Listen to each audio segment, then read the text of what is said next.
Hello, this has been Pettie, candidate for McLean County Auditor. I'm a CPA, and on November 2nd, I would like for you to vote for me so that we can bring initiative to the office of McLean County Auditor. We can also begin to strengthen the level of accountability in government. I would like to do some things that my opponent perhaps may think are out of bounds. One is audit the assessor's books to make sure that each taxpayer is paying the appropriate tax based on his level of assessment by his respective assessor, regardless of which township he's located in. That might seem like a pretty large task, but there are many hands available to assist in this task, so I believe it can be accomplished. I don't know if my opponent thinks that is out of bounds or not, but I think it's essential for accountability that in these tight times that everybody pays their fair share. Also, I would like to do performance audits in all of the departments within the county. I don't know if this is out of bounds. I don't believe my opponent has done any. The issue there is attaching some quantitative measure to each department's function. Each employee within that department, they could handle different assignments, of course, which means you would have to attach a different measure of standards to that employee. And if there is cross-functionalization within the department, the standard then, of course, for the job would apply to whomever is doing that service for the department. This I call transactional analysis. It's essential in holding employees accountable for the compensation that they're receiving. Also, it's essential for establishing if merit pay will be given to an employee. In these tough times, the board has basically eliminated all merit pay.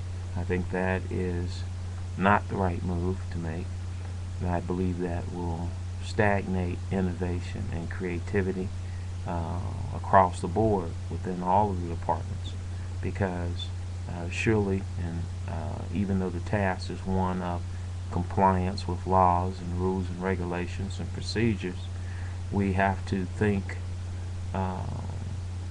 ahead to streamline the effort, because it seems like our legislature continues to compile and add more and more work on the lower entities, cities, counties, townships, local government agencies. The work continues to add up, so efficiency is essential. We will have to use both mechanical, electronic devices, everything we can find to keep up with the demand for services. And with the tough economic times, of course, taxpayers aren't going to be comfortable in paying any large tax increases that exceed their annual raises.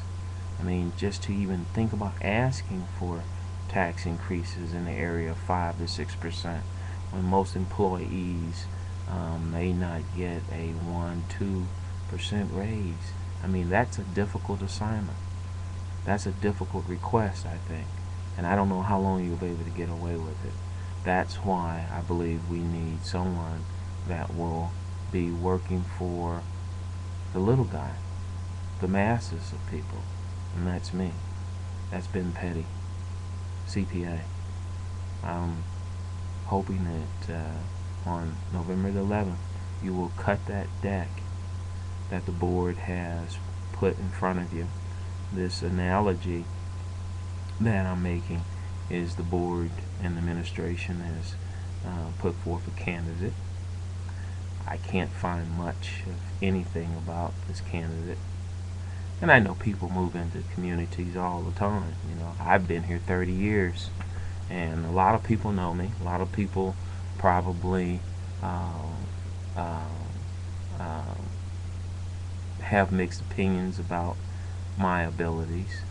But I would like to quote Doug Larson, a brainy writer, and he says, "True friends will forgive our mistakes and tolerate our successes."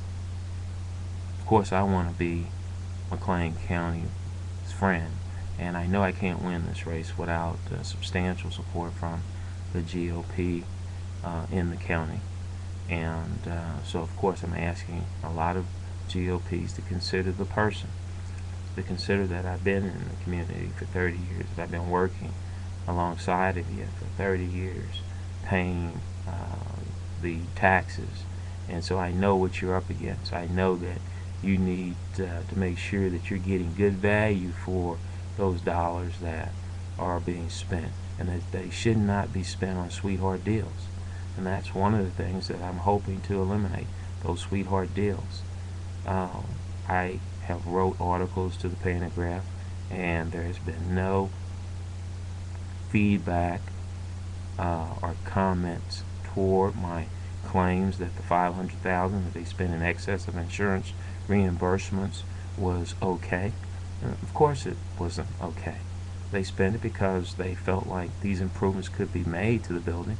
But the accounting is the questionable thing, is that they spent the money and then they wanted to write it off as a loss, an extraordinary loss due to the fire. Well, a loss due to the fire that occurred 4 years prior to the write-off, one had to look at that. Now, I had no idea what that $500,000 was related to until I asked, "What is that?" And then they went on to explain that it was related to the fire. I, at that point, felt that I was being given not the correct story about it, because on the face of the financial statements, it indicated that the loss was tort liability. So I'm trying to figure that out. How do we get a tort liability in relationship to a fire explosion? Oh, they wanted to blame the fire on or the explosion on Illinois Power, and I was thinking, wow. I could see that if well, of course, you can make any legal argument that you want, but I don't think you can win it if you can't prove that they did it. I didn't think they could prove that the Illinois Power Plant caused just the McLean County Law and Justice Center to explode. Now, maybe there would have been a better case if the building before the Law and Justice Center exploded and the building after the Law and Justice Center exploded, but that wasn't what happened, just our building. The research that I did on it showed that transformers blow up all the time. That's just the way it is. And so I didn't buy the theory that it was tort. And I basically looked at it for what it really was. They overspent on the building repairs, and they felt that the insurance company was going to pay. Look at how this thing went down, and one could look at this a little askant because the auditor really signs off and pays the bill, and then they send these bills over to the risk management office, and the risk management office then submits it to the insurance company. Now, following that line of thinking and trail of events, one would have to ask themselves, did they know that they were sending bills to the insurance company that wasn't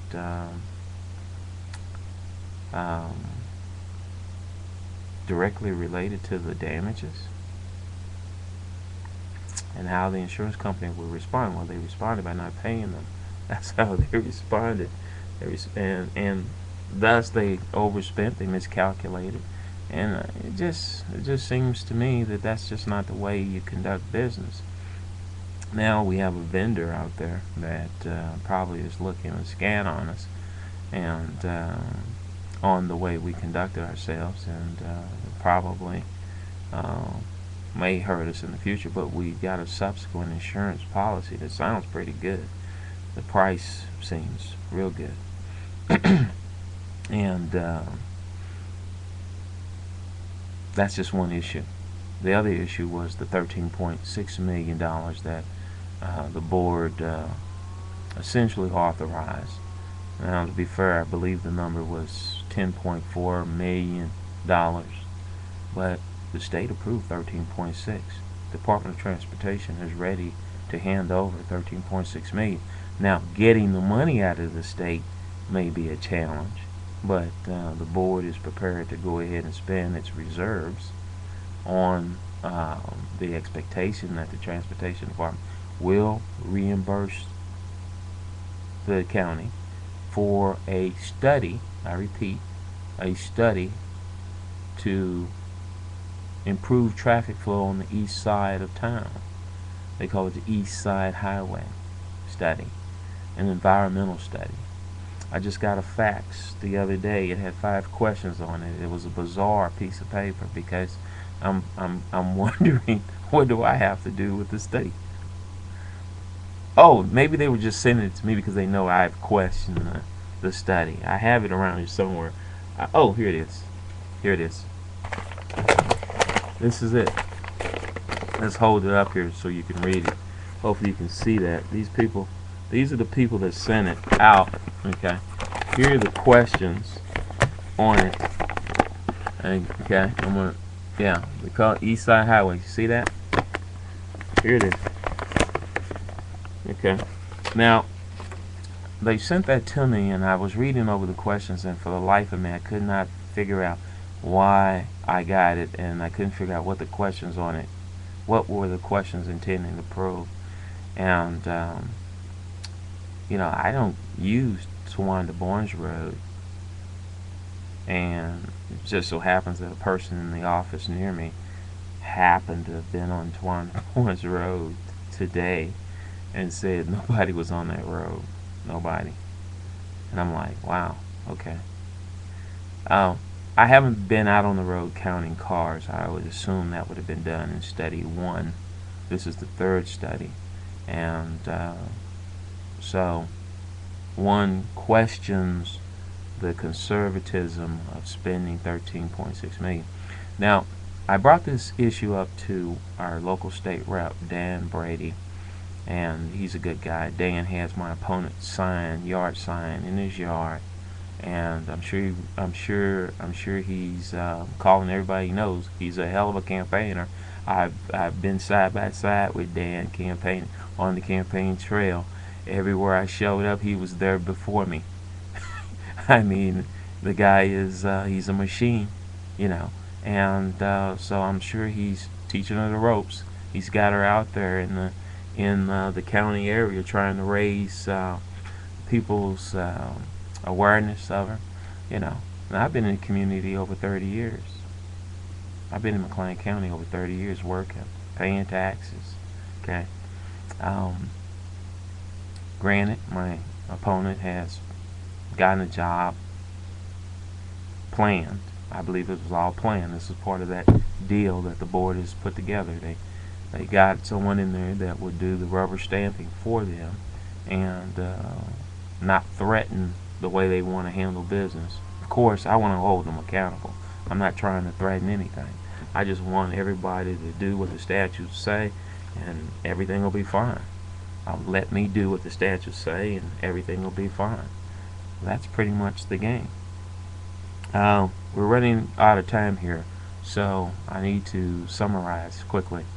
November the 2nd, cut the deck, end all those sweetheart deals in the county, and bring initiative to the job of McLean County Auditor. We can do better. We can do much better. And hopefully you will trust me absolutely to do better.